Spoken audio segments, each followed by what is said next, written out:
Has to work quickly. Down to 6 seconds. Carr going down again. And it's Quentin Williams this time for the Jets. That's over the middle in the air. Picked off.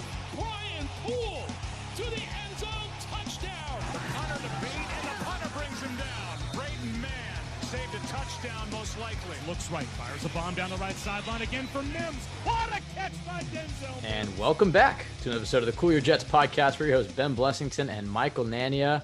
Our first official head coach deep dive. We're going to take a look at Chiefs offensive coordinator Eric Bieniemy. Michael, your initial thoughts on Bieniemy? I mean, he was a guy that interviewed with the Jets way back in 2018. I think the Jets were kind of worried that he only had 1 year of offensive coordinating experience.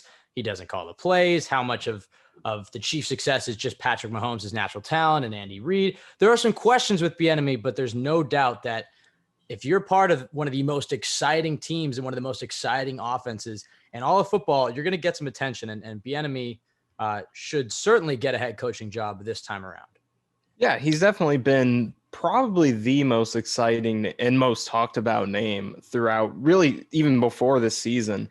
So there's a lot of hype with him, and there's a lot to like. That Chiefs offense is obviously historically great, and he's a big part of it. So there's a lot to like about him. So he's definitely a candidate who, if they hired him, would be very exciting and a great sign of the respect that Joe Douglas commands for this team because he is such a great candidate. Yeah, and with all these coaching deep dives, we're going to be joined by somebody who covers the team or knows a lot about these candidates. And for Eric Bieniemy, we're lucky enough to be joined by Matt Derrick, beat writer for Chiefs Digest, at Matt Derrick on Twitter. Matt, how you doing, man? Not too bad, guys. How are you doing? Well, as I said to you when you first got on, it's certainly you certainly cover a much different team than we cover. So we appreciate you taking time out of your day covering a perennial Super Bowl contender to talk to us measly Jets fans as we struggle to find our savior and try to get back to that Super Bowl for the first time since 1968. I mean, I guess the Chiefs were in a similar position. They had a 50-year drought just like the Jets, but luckily they ended up with Patrick Mahomes, and the Jets passed on him for Christian Hackenberg. And so that's why we're here.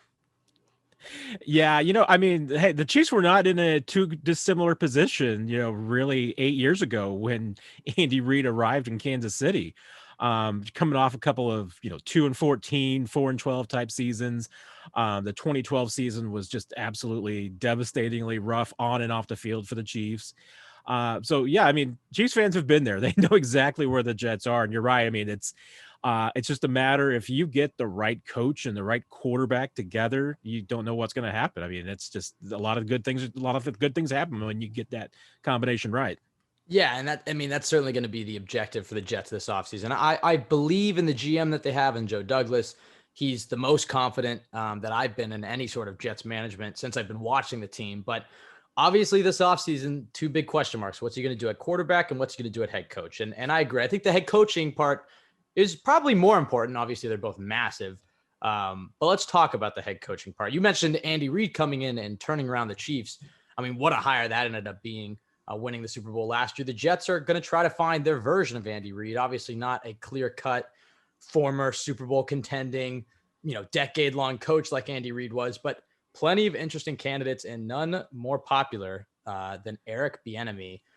Let's start with a little bit of the concerns with Bieniemy, because we all know what makes him so exciting as a candidate. But the natural reaction for some Jets fans is going to be, how much? Well, he doesn't call plays. And so how much in a Andy Reid and Patrick Mahomes offense does he contribute? How much is their success due to him? Just kind of explain to our listeners what exactly his role is with the Chiefs. Yeah, I think outsiders would probably be a little surprised at actually how involved Eric Bieniemy is. Andy Reid is, tried to make it as much of a collaborative process as he could. And, in the past, he's had Doug Peterson there.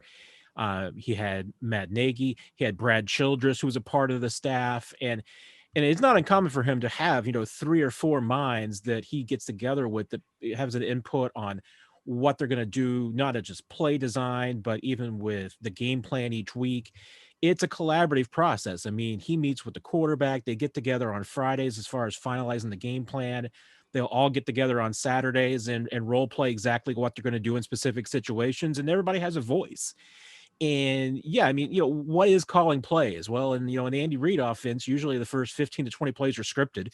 so you know what you're going to be doing on game day. And then after that, it's gut and feel, and everybody has a little bit of a voice. So, Eric Bieniemy's had a voice in that, and he's had opportunities to, call plays. And as far as like working with the quarterback, usually Eric Bieniemy is the one communicating the play in. So sometimes it may come from Andy Reid, but it's his voice inside, Patrick Mahomes' head getting the play in. And so he's really been involved. But I think if you look at it, even in some of the micro aspects, Eric Bieniemy, obviously being a past running back and a running backs coach, that's been the biggest part of his input into the game plan. And you look at what the Chiefs have done in the run game since he's been here, since 2013. You had Jamal Charles. He turned Spencer Ware into a 1,000-yard back. He developed Kareem Hunt. Now he's doing the same thing with Clyde Edwards-Helaire. He was able to get incredible production out of Damian Williams. I mean, he's found ways to, build the run game, and that's been his part. I think he's picked up a lot, though, from Andy Reid. So even though I think there's some of those knocks against him, I think that, with the time that he spent with Reid, he's picked up a lot. And I think he's also seen how some of the other guys that came before him, like Peterson and Nagy, how they picked up and kind of learned how to call games and manage an offense from Reid. And you already sort of touched on a lot of his role in the offense, just how he contributes to this team. So over specifically this 3-year run where the Chiefs have been so successful since promoting Mahomes, what would you say are some of the specific biggest areas where Bieniemy has had a huge impact in making this team the Super Bowl contender that it is? I think that the biggest thing that you get with Eric Bieniemy is competitiveness and fire. I mean, that's the first thing that, when you ask people about Andy Reid, that they'll tell you. I mean, it's usually his passion for the game. It's his, ability to lead players, especially, in a locker room. I mean, he's got that kind of, grab of this team. And, if Andy Reid is the, maybe the brains of the operation, Eric Bieniemy's the heart and soul. I mean, that's where the passion and the fire comes from with this team. And it'll be interesting to see when he gets to be a head coach, if he changes a little. I thought evolved a little bit when he became an offensive coordinator, because you used to go to a Chiefs practice, and whether it's training camp or, a Wednesday afternoon in Kansas City during the week, you hear Eric Bieniemy screaming at people. I mean, that's what he does. I mean, he wants his guys to finish it. So you'll hear him yell, finish it, whenever the offense has the ball in their hands and running downfield. You'll hear him get on the guys and get into them and light them up. You'll also see him love them up and hug them up. I asked Andy Reid, when he first became offensive coordinator, I said, hey, it seems like Bieniemy is just a little bit quieter than he used to. Is he just, kind of, evolving as he takes on this role? And he just gave me a stern look and is like, you need to listen closer, because he's still doing it.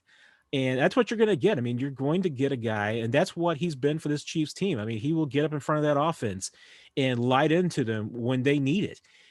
He will give them the encouragement when they need it. He is kind of a father figure. I mean, a father figure, uncle figure, whatever you want to call it. He is kind of that for the Chiefs. And I think it'll be interesting to see how he evolves as a head coach. I mean, but that's the biggest thing I think you really get, is you get the phrase that you hear all the time. He's a leader of men. I mean, that's what he is. And I think that's going to be the biggest thing that stands out about him as a head coach. And yeah, I mean, that leader of men is what the Jets are looking for after moving on from Adam Gase, who you could describe as the complete polar opposite of that. Certainly mercurial, and there was always issues in Miami about players not liking him. I will give him credit. The team never really quit on him the past 2 seasons when things are going rough, but it's clear that the Jets are looking for a guy who is the CEO, who's not just going to focus on one side of the ball. But the question has to be asked, because back when the Jets hired Adam Gase, it was, oh, Eric Bieniemy is going to get a job. I mean, look what he did with Patrick Mahomes, and he didn't get hired, which was a surprise, but you got it. It was like, okay, well, he only had 1 year of offensive coordinator experience. 2020 will definitely be the year where he gets a job, or the end of the 2019 season, and he interviews for multiple jobs there, and he doesn't get hired again. And that was a big surprise to me. I figured that he most definitely, especially after the Chiefs Super Bowl win and how players like Patrick Mahomes have been pining for him to get a head coaching job, and how much he deserves and how much he contributes. Why do you think he hasn't gotten a head coaching job yet? I mean, I know there are some concerning off the field allegations from his past. Do you think it's mostly the whole Patrick Mahomes, Andy Reid dynamic that he doesn't call plays? Do you think it's the concerns that could he oversee a whole football team and not just be Andy Reid's assistant on the offensive side of the ball? I mean, what if you had to pinpoint the reason why every NFL team has passed on him through 2 cycles? What do you think that would be? And do you think there's a chance that he doesn't get hired again in this cycle? Yeah, I think you've touched on a lot of it. I think what you do here is maybe the reasons why teams have chosen to pass on him, that maybe it is that, he's perceived as just not having enough of the control in Kansas City and not maybe being as responsible for the success as Reid and Mahomes are. There's probably a fair criticism. Maybe he doesn't interview well. I mean, that could very well be. I mean, I find interesting because, as a position coach, Eric Bieniemy was the go-to guy for quotes. I mean, when we're looking for a story, he was the guy to go to because he would tell you what it was like. He'd be truthful with you. He'd be colorful. That was the guy to go to. In his first couple of years as offensive coordinator, it was rough because, you felt like you were getting a lot of coach speak, and it was really, it didn't seem like him up there on the podium some days. This year, he's been a different guy. And I don't know if it was the interview experience that did that. Maybe it's COVID. I mean, maybe just being in the job a little bit more and getting more comfortable with it. But he's been different. I mean, you've seen more of his personality, and I think that's what he needs to show. I think it's also, part of it is that, he doesn't necessarily fit the profile of what a lot of NFL teams have been going for. It seems like everybody's looking for the 38-year-old wonderkin on offense, that's got some sort of connection to Sean McVay that everybody's looking for. And that's not Eric Bieniemy. I mean, he's in his 50s. He's, a running backs coach. I mean, he's perceived as maybe a little bit more old school football, but I think that's probably a little bit of a mischaracterization. And I think if an owner, it's going to take the right owner, I think, because I can see some owners passing on Eric Bieniemy for a lot of the reasons that we talked about. But I think at some point it's going to be an owner that realizes, you know what, there's a reason why Kansas City succeeds and why Andy Reid coaches succeed. And if you don't give Eric Bieniemy a chance, I think it's just crazy at some point. Right, yeah, and we just talked about a lot of the concerns, but there's a reason he is generating so much hype, is going to get so many interviews, and most likely be hired by someone as their head coach this in just a few weeks. So, what do you think are the main reasons that Bieniemy is getting all these interviews and is going to be a head coach in a few weeks? Why is he one of the top candidates out there? Well, I mean, I think part of it is clearly that, people have been so surprised that he's been passed over that now the expectation is that, hey, he's going to get a job. And I think, honestly, I mean, also, I think that the NFL's, real confusion and disappointment when it comes to minority hiring plays a role in this too, because if Eric Bieniemy doesn't get a job this offseason, I think that there's going to be real pressure to say that there's something wrong with the way the NFL head coaches, that if Eric Bieniemy of all people can't get a head coaching job, what chances do minority coaches have? Because this is the prototypical guy. This is the guy who's got the track record. He's with a winner. He's been with a winning coach. He's done all of the steps. And so I know that there's some of that disappointment has been that, hey, you know what, Eric Bieniemy is kind of the drawing. I mean, the easy line in the sand. If he doesn't get a job, there is something wrong with the way that the NFL is going about its minority coaches process. But I think it goes more than that. I mean, I think it's also that, this is a guy who's really well respected around the league. I mean, it's hard to find anybody who has anything bad to say about Eric Bieniemy. And I even go back to a conversation I had a couple of months ago with Anthony Lynn in Los Angeles. Asked him about, EB, because I knew that they were, kind of grew up, kind of the same process and everything. And he said, look, you know what, when I played against Eric Bieniemy in the 90s, I hated him. I mean, we were bitter enemies. And, he's like, it wasn't until we ended up, living together in Denver. They were both in Denver at the same time in the early 2000s when Bieniemy was at Colorado and Lynn was an assistant with the Broncos, and they were neighbors and got to know each other. And they've been fast friends ever since. I mean, and that's the kind of way it is. I mean, Eric Bieniemy when he was a player, came across as really brash. He was really aggressive. He had that kind of hard-nosed attitude. And it didn't always I mean, teammates loved him, but it didn't always come across great on the other side of the ball. But he seems to have matured, and I think that the things that people maybe didn't like about Eric Bieniemy as a player, if you were going up against him, are why they love him now. And it's like I said, it's hard to find anybody in the league who doesn't respect and like Eric Bieniemy right now. Yeah, it kind of reminds me of when there's a top draft prospect who maybe he's expected to go in the top 5, and then he slips out of the top 5, and he slips out of the top 10, and then teams start to second guess each other. They go, well, is there something that they know that we don't know? Why are teams passing on him? And they get caught up in their own thought process, and that kind of seems a little bit what's happened to Eric Bieniemy, at least, that there is that second guess, like, well, why hasn't he been hired? He seems like such a home run. But what are some concerns maybe that you would have about him making that leap for offensive coordinator to head coach? Because I believe that some team is finally going to give him a chance this offseason, and I think they're going to get a hell of a coach. But with every coordinator that transitions to the head coaching position, there's certain learning curves. What concerns, I guess, would you have for Eric Bieniemy going from offensive coordinator of Patrick Mahomes' Chiefs to, let's say, head coach of the New York Jets, where there's a lot of uncertainty on the roster? Still don't know what they're going to do at the quarterback position. Obviously, they're in an enviable position to draft a guy like Justin Fields or Zach Wilson, but it's a different situation. So what would be your concerns about Eric Bieniemy going from an offensive coordinator to a head coach? Yeah, I mean, I think he's going to have to kind of deal with some of the things that are deficits on his resume. And obviously one of them is just the defensive side of the ball. I mean, that's something that he's never really had to worry about. He's got experience on the special team side. So I think that's actually a benefit to the way that he would go about building a roster, looking for players. I think that's probably a help. He hasn't come up on the scouting side of the business. So, I think that's where, he would obviously really need to have a lot of trust with the scouting department and the personnel side of things, because that's not necessarily his strength. I actually think he's for the defensive side perspective, even though he doesn't have that experience, I think he's got the mentality that defensive players will love. I mean, this is a guy that I think they will gravitate to, because the thing you often hear about Eric Bieniemy is that guys would run through a wall for him to play for him, and I think that's what a lot of defensive players would love to hear and see.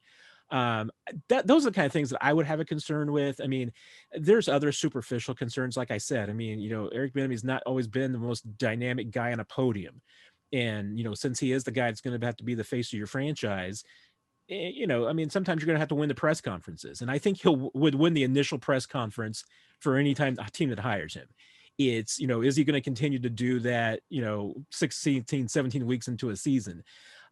That's where I think he probably is doing a better job of kind of showing himself and showing his personality, because I can see sometimes maybe the cliches and the things that he leans on might wear a little thin, especially if a team is losing and can't get out of it. Yeah, and you mentioned the concerns of being the face of a franchise rather than just the coordinator, and for the Jets, it really seems like one of the big needs for them in their next candidate is to get someone who's not just a head coach on one side of the ball, like an Adam Gase, like a Todd Bowles, who just pretty much coaches one side of the ball and delegates the other completely, but to get someone who can lead the entire team and be the face of all 53 guys. So for Bieniemy, do you think he can be that sort of guy who can lead the entire team? And you mentioned how his mentality is something that, even though he doesn't have defensive experience, defensive players can gravitate to him because of his mentality. So do you think he can be that CEO type head coach who can command the entire team, or is his strength more going to be leading that offense, spearheading that, and delegating the defense to sort of a defensive head coach? Yeah, I think there's two parts of it. I mean, one is you can have a strict disciplinarian as a head coach, but that doesn't mean that your operation is professional. And that's where I think that Bieniemy really excels, because even though I think that he might come across as, a strict disciplinarian type guy, he's really not. He's really more of a player's coach in that sense, but he also has professional expectations. You're not going to get out of line. You're not going to be, late for practice. I mean, he's not going to be punitive. That's not what he does. But he's going to set professional expectations and expects people and will give accountability to the players to live up to that. And I underline, on the second part of it is really about the relationship with the players and building that rapport on both sides of the football. I mean, clearly the defensive players in Kansas City don't have a lot of experience with Eric Bieniemy, but they love him and respect him because of what they see on the practice field and what they get from him. But I underscore something that Andy Reid said during his press conference today about it, and has said before in the past, which is that you always, as a player, know where you're at with Eric Bieniemy.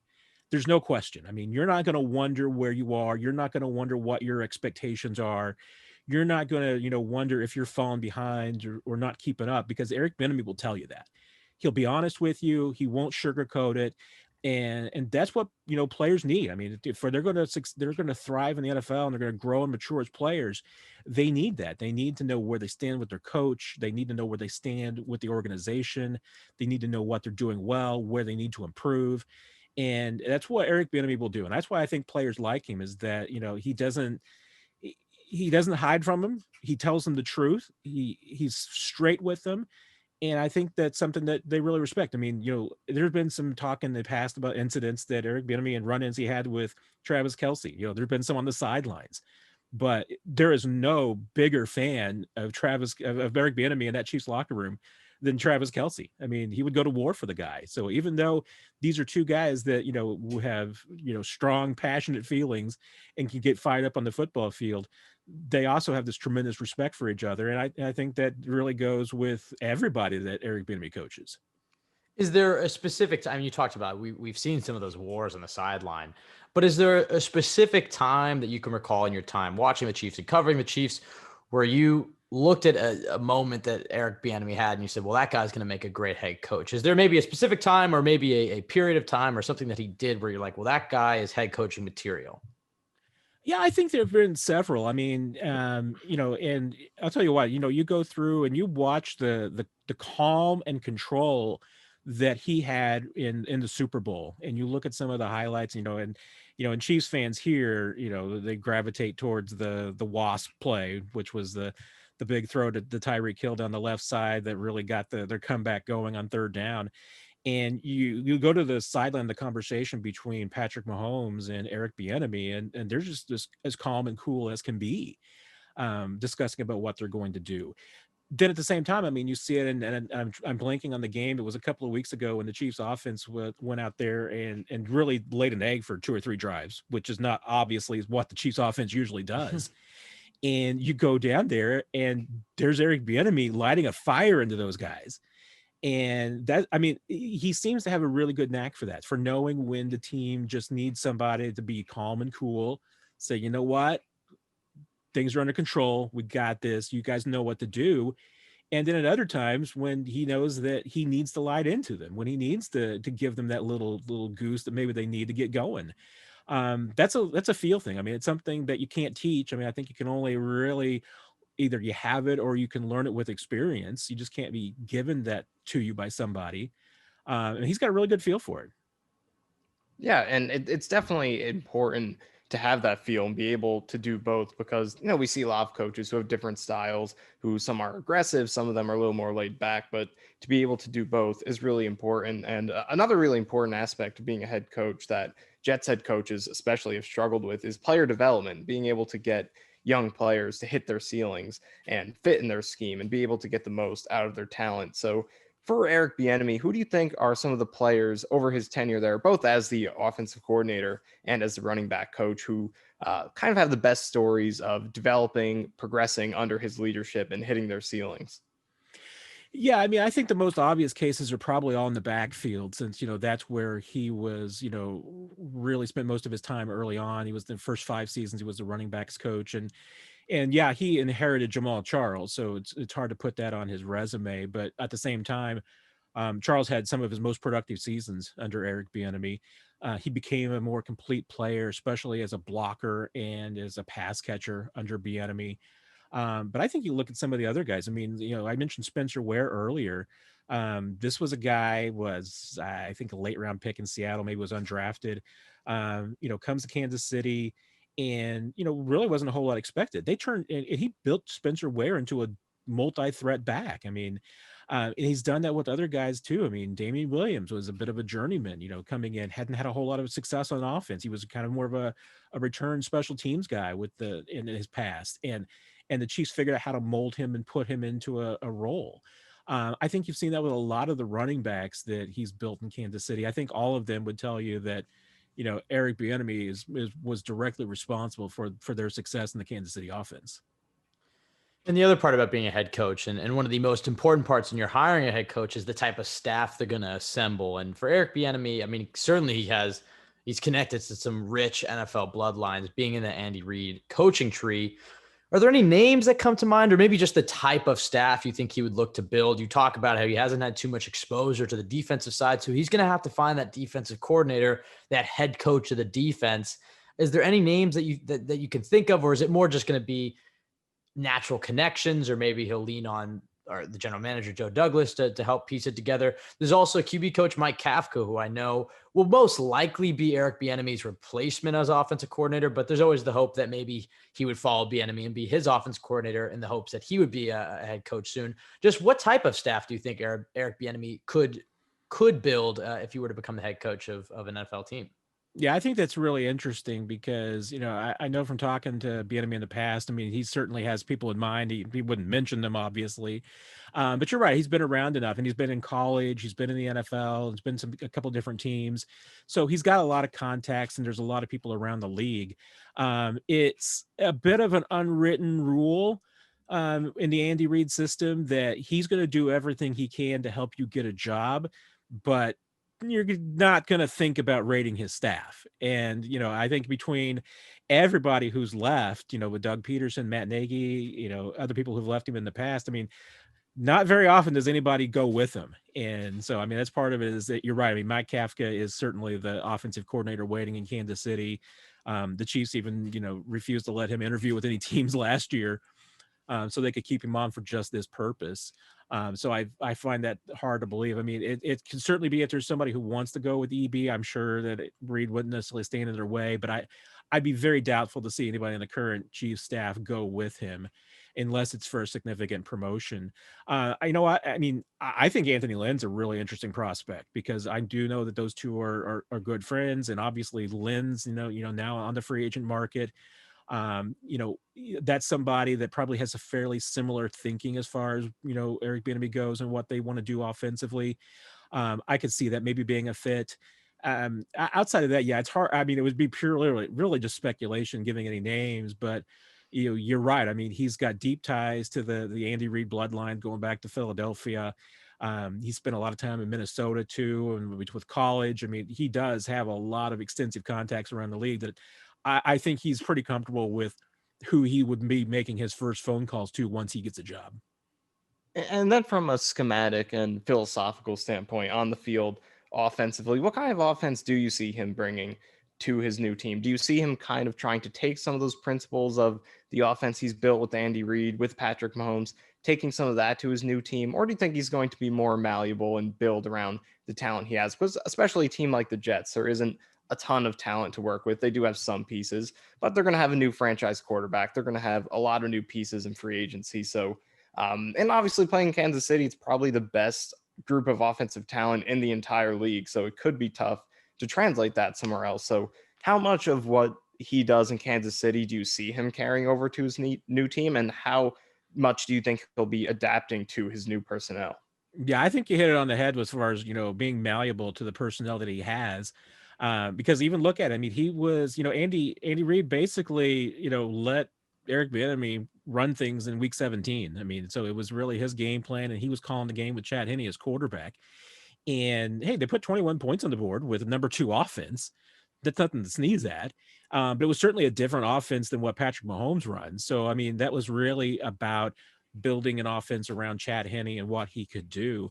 I think, Bieniemy is not going to try and put a square peg into a round hole. I mean, he's going to build his offense around whatever talent that he has.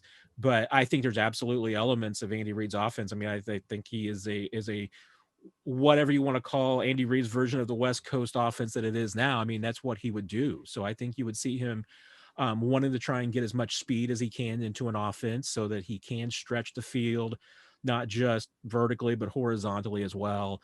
So much of what the Chiefs do with jet sweeps, motion, I think he would definitely like to incorporate that.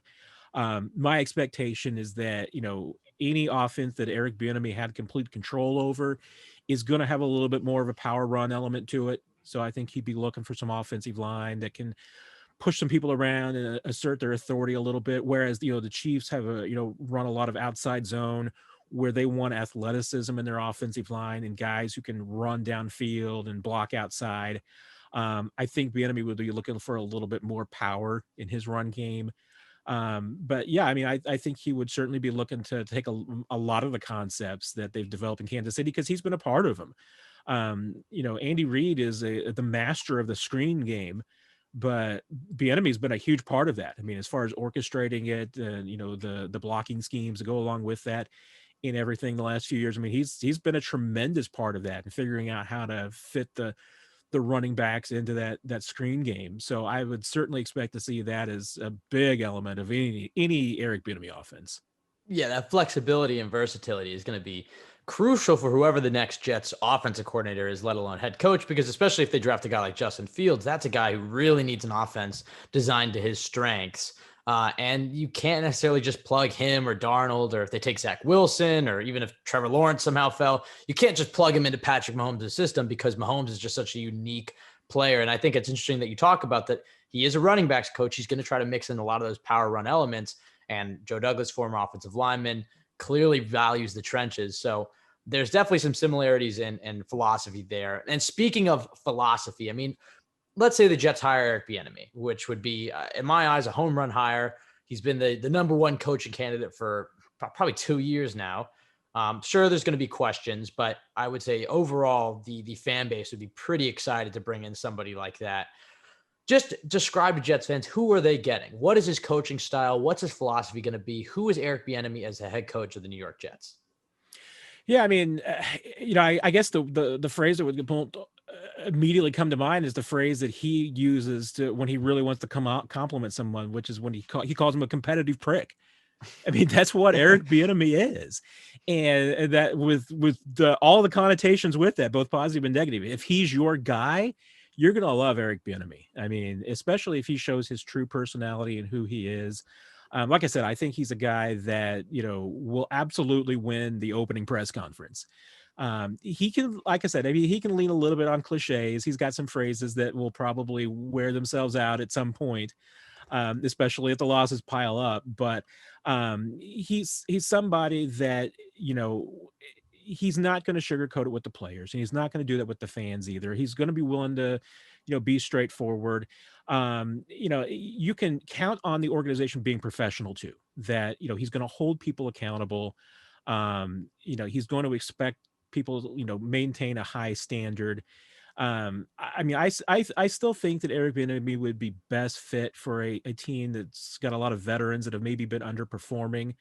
But at the same time, I mean, I think that he's got the structure that would be good for a young quarterback. I mean, clearly he's seen how it works with Mahomes. I mean, he's seen the model, and he was a big part of that. And I think he understands that if he's going to have a young quarterback, he's got to surround that quarterback with as much support as possible.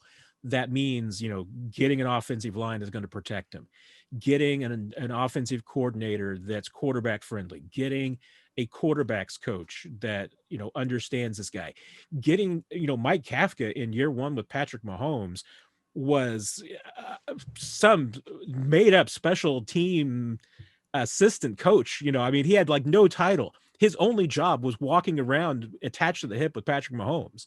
I mean, that's what he did. And so Bieniemy's seen that model. So I think that's what you can expect is he's somebody that if he gets a young quarterback, he's going to put as many resources as he can into supporting that guy.